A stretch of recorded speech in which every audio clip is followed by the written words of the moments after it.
राष्ट्रवादी काँग्रेसच्या वतीने आयोजित होम मिनिस्टर खेळ पैठणीच्या कार्यक्रमाला रुपाली चाकणकर यांची उपस्थिती। मंगळवार दिनांक 11 मार्च 2025 रोजी सायंकाळी 5 ते रात्री 10 या वेळेमध्ये कॉम्रेड गोदूताई परुळेकर उद्यान शाळेजवळील मैदान चंदनवाडी ठाणे पश्चिम येथे समाजसेविका सौ सीमा हेमंत वाणी आणि माननीय शिक्षण मंडळ सदस्य श्री हेमंत सुधाकर वाणी यांच्या वतीने होम मिनिस्टर खेळ पैठणीचा या कार्यक्रमाचे आयोजन करण्यात आले होते। या कार्यक्रमाला महाराष्ट्र राज्य महिला आयोगाच्या अध्यक्षा तथा राष्ट्रवादी महिला काँग्रेसच्या प्रदेशाध्यक्षा माननीय सौ रुपालीताई चाकणकर यांची प्रमुख उपस्थिती होती। तसेच यावेळी मुख्य प्रवक्ते राष्ट्रवादी काँग्रेस पार्टी अध्यक्ष ठाणे शहर जिल्हा आनंद परांजपे व महाराष्ट्र प्रदेश सरचिटणीस श्री नजीम मुल्ला, महिला अध्यक्ष वनिताताई गोतपगार, युवक अध्यक्ष नित्यानंद वीरू वाघमारे यांच्यासह राष्ट्रवादी काँग्रेस पक्षाचे सर्व पदाधिकारी महिला मोठ्या संख्येने उपस्थित होते। यावेळी सदर कार्यक्रमाचे उत्कृष्ट आयोजन केल्याबद्दल महाराष्ट्र राज्य महिला आयोगाच्या अध्यक्षा तथा राष्ट्रवादी महिला काँग्रेसच्या प्रदेशाध्यक्षा माननीय सौ रुपालीताई चाकणकर यांनी कार्यक्रमाचे आयोजक समाजसेविका सौ सीमा हेमंत वाणी आणि माननीय शिक्षण मंडळ सदस्य श्री हेमंत सुधाकर वाणी यांचे आभार मानले व पुढील वाटचालीस शुभेच्छाही दिल्या। स्वप्नीलदादांसाठी निखळपणाने आणि मोकळेपणाचा संवाद साधणं आमच्या महिला भगिनींशी तुम्ही बोलताना त्यांच्या चेहऱ्यावर जे हसू होतं ते कोणत्याही बाजारामध्ये विकत मिळणार नाही, हा आनंद तुम्ही आम्हाला दिलेला आहे। आज या भागामध्ये येण्यापूर्वी आपल्या ठाणे शहर जनसंपर्क कार्यालयाचं देखील उद्घाटन केलं आणि मला खात्री आहे हेमंतजी असतील, सीमाताई असतील यांच्या माध्यमातून अतिशय चांगल्या पद्धतीचा जनसंपर्क करत नागरिकांचे प्रश्न सोडवण्यासाठी ते तत्पर राहतील। राज्याचे उपमुख्यमंत्री तथा वित्तमंत्री आदरणीय अजितदादा यांनी कालच अर्थसंकल्प जाहीर केला आणि सर्वाधिक निधी हा महिला बाल विकास विभागाला दिला, म्हणजेच आमच्या महिला भगिनींना दिला। राज्यातल्या तमाम महिला भगिनींच्या वतीने मी आदरणीय दादांचे मनापासून आभार व्यक्त करेल। महिलांच्या सबलीकरण, सक्षमीकरण आणि सुरक्षिततेसाठी दिलेला हा निधी निश्चितपणाने मातृशक्तीचा सन्मान करणारा आहे आणि म्हणून राज्याच्या अर्थमंत्र्यांचे मी मनापासून आभार व्यक्त करते। आज या ठिकाणी होम मिनिस्टरचा कार्यक्रम आयोजित केलेला आहे। खरं तर आमचे सहकारी आनंदजी असतील, नजीबभाई असतील, सातत्याने कोणत्या ना कोणत्या कार्यक्रमाचं आयोजन करत आपल्याशी संवाद साधत असतात, संपर्क ठेवत असतात। आज या होम मिनिस्टरच्या कार्यक्रमाच्या निमित्तानं काही क्षण आपल्याला आनंदाचे मिळावेत यासाठी या कार्यक्रमाचं आयोजन केलेलं आहे। मला या माध्यमातून आपल्या सगळ्यांशी संवाद साधताना मनाला समाधान वाटतोय। मला येण्यापूर्वी पत्रकारांनी प्रश्न विचारला की राज्य महिला आयोगापर्यंत जर ग्रामीण भागातल्या महिला पोहोचू शकल्या नाही तर आपण काय करू शकतो। मला आवर्जून या माध्यमातून आपल्याला सगळ्यांना सांगायचे, गेले 3 वर्षापूर्वी मला राज्य महिला आयोगाचं पद मिळालं आणि महाराष्ट्रातली मी पहिली अध्यक्ष आहे, तिचं आयोगाचं अध्यक्षपद परत तिला रिपीट केलं गेलं।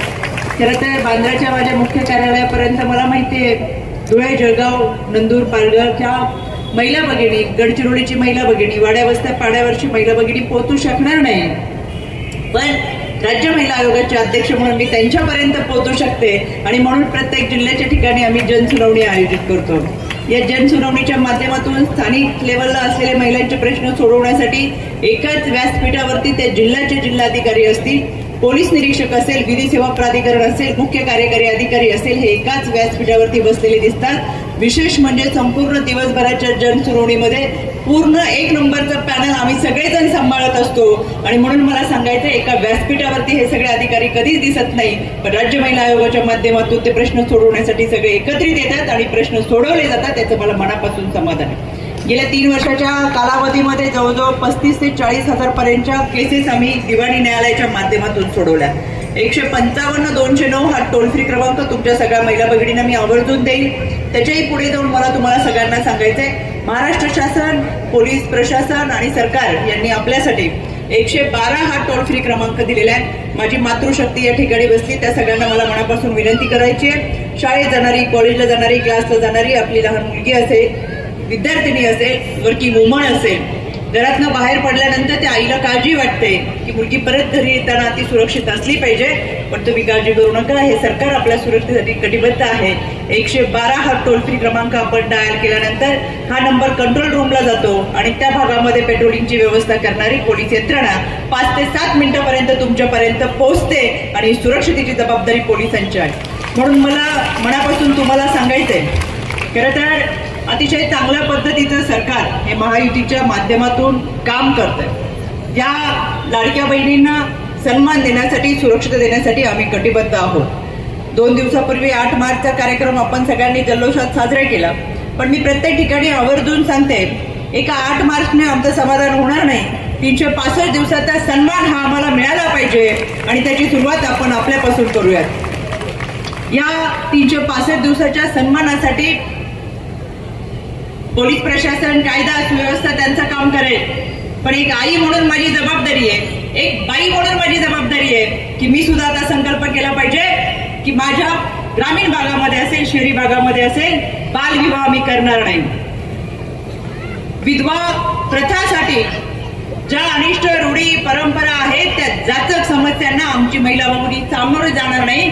याच्यासाठी आम्ही विधवा प्रथा विरोधाचा ठराव करणार आणि मुलीच्या जन्माचं स्वागत करत खऱ्या अर्थानं आता मुलीचा जन्मदर सुद्धा वाढला पाहिजे यासाठी आम्ही प्रयत्न करणार.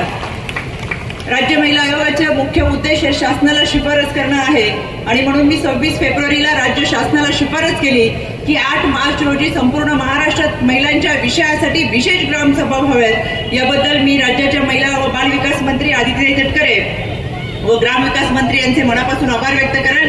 त्यांनी ही मागणी मान्य करत 6 तारखेला GR काढला आणि या GR मध्ये एकाच वेळेस 8 मार्चला संपूर्ण महाराष्ट्रामध्ये महिलांच्या या ठरावासाठी विशेष ग्रामसभा झाल्या आणि महिलांना सन्मान देणारा दृष्टिकोन बदलण्यासाठी एक पाऊल पुढे आपण टाकू.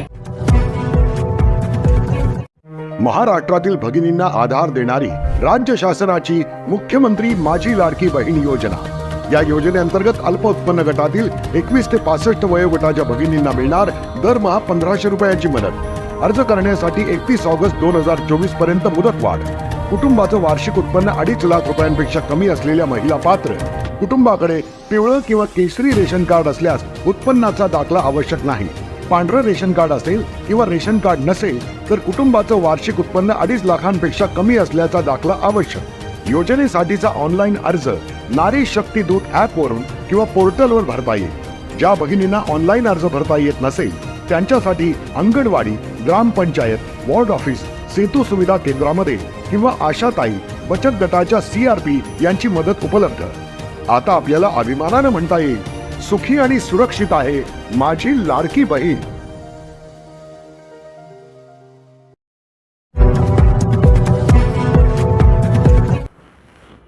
जिन्यावरून पडून दुखापतग्रस्त होणाऱ्या ठाणेकर रेल्वे प्रवासी नागरिकांसाठी स्वखर्चाने सॅटिसच्या जिन्याची डागडुजी. गेले 2-3 महिन्यांपासून ठाणे रेल्वे सॅटिस पुलाच्या जिन्यावरून असंख्य प्रवासी घसरून पडत दुखापत होत आहे.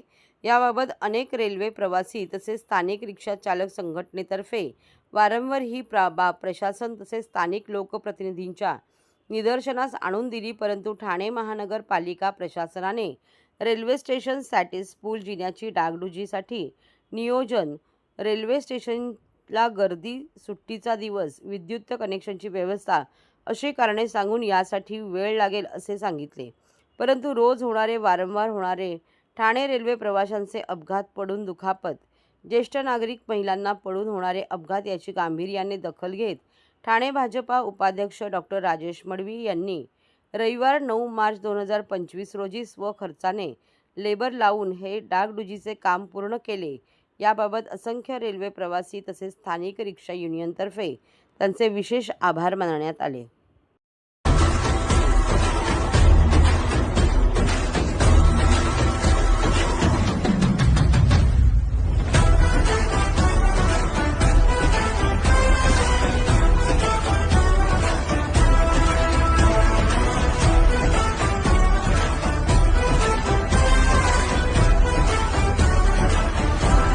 नमस्कार मित्रांनो, मी असलम शेख. बरेच दिवसापूर्वी जी पाईपलाईन होते तिथून लोक सरकून पडत होते. आम्ही आपले राजेश मडवी साहेबांना बोलून त्यांच्या निदर्शनात आणून दिलं त्यांनी रद्द करून घेतलंय, त्यामुळे आता लोक इथं पडत नाहीत. त्यामुळे आम्ही राजेश मळे साहेबांचा लाख लाख आभार मानतो. धन्यवाद.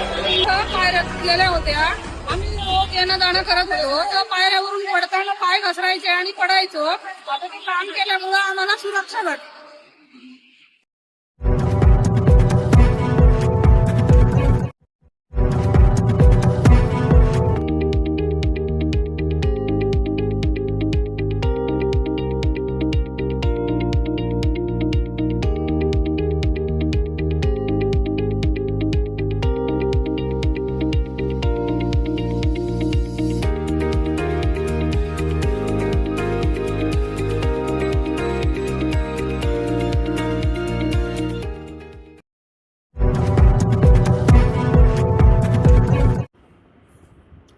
ठाण्यात माणुसकीचे रंग उधळत धुळवड अभिनय कट्ट्यावर दिव्यांग मुलांसोबत पर्यावरणपूरक होलिका उत्सव साजरा.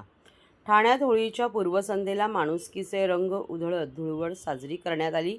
ठाण्यातील समाजसेवक किरण नागती यांच्या माध्यमातून अभिनय कट्ट्यावर बुधवारी विशेष होळी साजरी झाली. दिव्यांग मुलांसमवेत पर्यावरणपूरक होळी पेटवून नैसर्गिक रंगाची उधळण करत एक आगळावेगळा संदेश समाजाला देण्यात आला.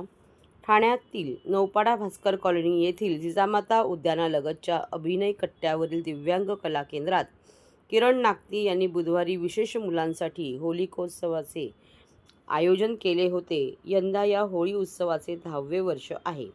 यावेळी दिव्यांग मुलामुलींनी काम, क्रोध, मोह, लोभ, मद आणि मत्सर या षडरिपुरचे होळी दहन करून समाजातील वाईट प्रवृत्तींना ईश्वराने सद्बुद्धी देण्याची भावना व्यक्त केली.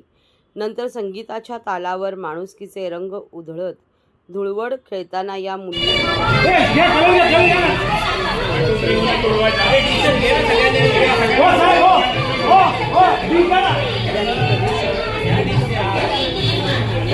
करून या विशेष मुलांच्या चेहऱ्यावर दिसणारे समाधान हेच या उपक्रमाचे फलित असल्याचे आवर्जून नमूद केले. या विशेष होलिकोत्सवाला स्थानिक नागरिकांसह प्रसारमाध्यमांच्या प्रतिनिधींनीही हजेरी लावून मुलांना प्रोत्साहित केले. कोणते कोणते रंग खेळलीस? लाल, हिरवा, पिवळा. तुझा आवडता रंग कोणता आहे? लाल.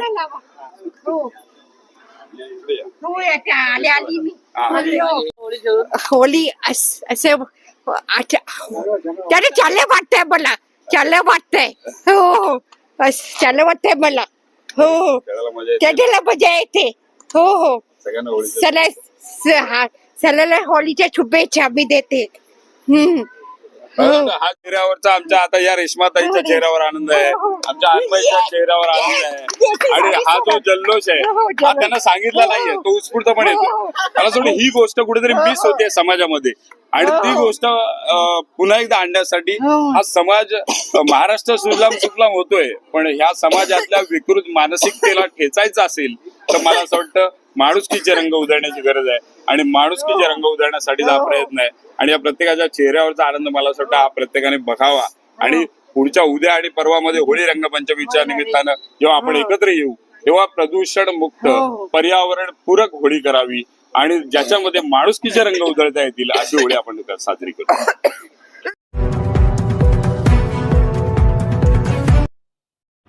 सुप्रीम कोर्टाच्या आदेशाचे उल्लंघन ठाण्यातील पोलीस ठाण्यामध्ये अद्याप पूर्ण CCTV व ऑडिओ रेकॉर्डिंग नाही.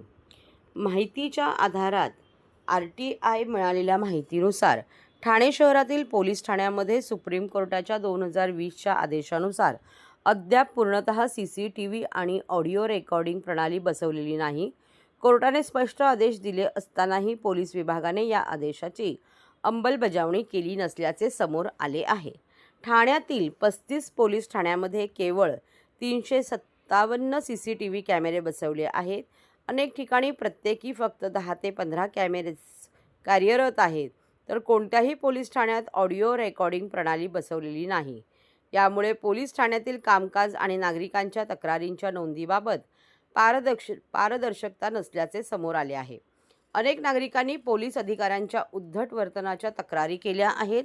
CCTV आणि ऑडिओ रेकॉर्डिंग अभावी पोलीस ठाण्यामध्ये होणाऱ्या गैरप्रकारांची नोंद घेतली जात नाही, ज्यामुळे दोषींवर कारवाई करणे कठीण होते. सामाजिक कार्यकर्त्यांनी त्वरित सुधारणा करण्याची मागणी केली आहे. अन्यथा या संदर्भात न्यायालयात जनहित याचिका दाखल करण्याचा इशारा त्यांनी दिला आहे. कोर्टाची ऑर्डर आहे, काय व्हायला पाहिजे आणि काय होत नाही. बघा, सुप्रीम कोर्टाचा एक 2020चा एक ऑर्डर आहे. त्याच्यामध्ये स्पष्ट म्हटलेलं आहे की प्रत्येक पोलीस स्टेशनमध्ये CCTV कॅमेरा आणि ऑडिओ रेकॉर्डिंग हा कंपल्सरी आहे. टॉयलेट आणि बाथरूम सोडून इतर सर्व ठिकाणी ते कॅमेरा लावणं हा बंधनकारक आहे, असं सुप्रीम कोर्टाने त्यांचे ऑर्डर्स दिलेले आहेत. पण आता आम्ही जेव्हा माहिती अधिकार काढलं आपल्या ठाणे कमिशनरेट इथून, तर फक्त प्रत्येक पोलीस स्टेशनमध्ये फक्त 10 कॅमेरा लावण्यात आलेले आहे. म्हणजे एका पोलीस स्टेशनमध्ये 20 कॅबिन्स असेल तरी 10च कॅमेरा लावलेले आहेत. ऑडिओ रेकॉर्डिंगचं इक्विपमेंट तिथे लावण्यात आलेले नाहीत. हा सरासर सुप्रीम कोर्टाचा आदेशाचं उल्लंघन आहे. माझं असं म्हणणं आहे, हा सर्वात पहिला सुप्रीम कोर्टाचा जो ऑर्डर आहे ते इम्प्लिमेंट केलं पाहिजे. प्रत्येक पोलीस स्टेशनमध्ये कॅमेरा विथ ऑडिओ रेकॉर्डिंग व्हायला पाहिजे, जेणेकरून लोकांचं जी तक्रार आहे, लोकांना ज्या पद्धतीने वागणूक दिले जातात, जर चुकीचं वागणूक तिथे दिले जात असेल तर त्याचा पुरावे म्हणून आपण कोर्टात ते व्हिडिओज आणि ऑडिओ पोलीस स्टेशनमध्ये जे आहेत त्याचा वापर करू शकतो. त्याच पद्धतीने समजा पोलीस स्टेशनमध्ये कोणी मंत्री किंवा इतर कोण गुंड धमकी देत असेल, पोलीस स्टेशनमध्ये त्यांना दबाव आणण्याकरता प्रयत्न करत असतील अधिकाऱ्यांवरती, ते सुद्धा आपण उजागर पोलिसांना करता येईल आणि त्यांच्या विरोधात ते कारवाईची मागणी करू शकतात, कारण ते पुरावे म्हणून CCTV कॅमेरा आणि ऑडिओ रेकॉर्डिंग ते करू शकतात. तर माझं एकच म्हणणं आहे की त्वरित या सगळ्या इम्प्लिमेंटेशन हायकोर्टाचा ऑर्डर आहे त्यांनी करावं. जर त्यांनी हे नाही केलं तर कंटेम्प्ट ऑफ कोर्ट म्हणून आम्ही कोर्टात जाणार आहे, हायकोर्टात. आणि त्याचा पहिला आम्ही लोकांना जनजागृती करण्याकरता हे काय अधिकार आहेत, कसे आहेत, हे लोकांपर्यंत पोहोचवत बसणार आहे पुढचा काही महिना, आणि नंतर आम्ही कोर्टात जाणार. आणि त्याच पद्धतीने आम्ही लॉ डिपार्टमेंट किंवा जे महाराष्ट्र डिपार्टमेंट आहे, जे लॉ अँड ऑर्डरचं डिपार्टमेंट आहे, त्यांना सुद्धा आम्ही पत्रव्यवहार करणार आहेत, डिमांड करणार आहेत आणि कमिशनरेट पर्यंत आम्ही हा विषय पत्रव्यवहार करून माहिती देणार. किती कॅमेरे लावणं बंधनकारक आहे पोलीस स्टेशनमध्ये? मी तुम्हाला म्हटलं ना, आता असं काही हे आकडेवारी दिलेले नाहीये. फक्त टॉयलेट आणि बाथरूम सोडून प्रत्येक जागेवर कॅमेरा, म्हणजे पोलीस स्टेशन जर मोठं असेल तर जास्त कॅमेरा लागत असेल, असं त्यांनी ऑर्डरमध्ये दिलेलं आहे. आणि त्याच्यामध्ये स्पष्ट म्हटलेलं आहे की बॅकअप लाईटचं सिस्टम असलं पाहिजे. आणि त्याच पद्धतीने जर समजा त्यांनी असं सांगितलं की बाबा माझं कॅमेरा बंद होतं किंवा तिथे ऑडिओ रेकॉर्डिंग नाहीये, तर जो पोलीस अधिकारी आहे, इन्चार्ज आहे, त्याच्यावरती कारवाई होईल, असं पण ऑर्डर मध्ये सुप्रीम कोर्टाने म्हटलेलं आहे. अनेकदा सांगितलं जातं की सुप्रीम कोर्टाचे जरी आदेश असले तरी बजेटचा प्रावधान नसल्यामुळे कॅमेरा बसवणं ही अशी कारणं दिली जातात. हा, तर जर असं कारण जरी दिलं ना, तर त्याच्यामध्ये सुप्रीम कोर्टाने जर वारंवार त्यांना टाइम लिमिट आणि हे दिलेले आहेत. आणि हा 2020चा आहे, 2022 मध्ये पण त्यांनी एक्सटेन्शन दिलं होतं. पण आता जरी ते करत नसेल तर सुप्रीम कोर्टाने किंवा इतर हायकोर्टाने म्हटलेलं आहे की बाबा जो अधिकारी असेल ना तो रेस्पॉन्सिबल असेल त्याच्यामध्ये. तुम्ही ठाणे आयुक्तांशी काही संपर्क पत्रव्यवहार केला आहे का? मी आता पत्रव्यवहार करणार आहे या संदर्भात. मी त्यांना मीटिंग करणार आहेत, कारण हे माहिती अधिकार आम्ही गेल्या वर्षभरात काढत होतो आणि त्यांना या संदर्भात मी प्रत्यक्षात भेटून बोलणं केलेलं आहे. पण असं ऑफिशियल आम्ही या सगळ्या गोष्टी आता सुरुवात केलेली नाहीये, लोकांपर्यंत हे पोहोचवतोय. आता पुढच्या आठवड्यात आम्ही हे सगळं ऑफिशियल डॉक्युमेंटेशन आम्ही करणार आहे.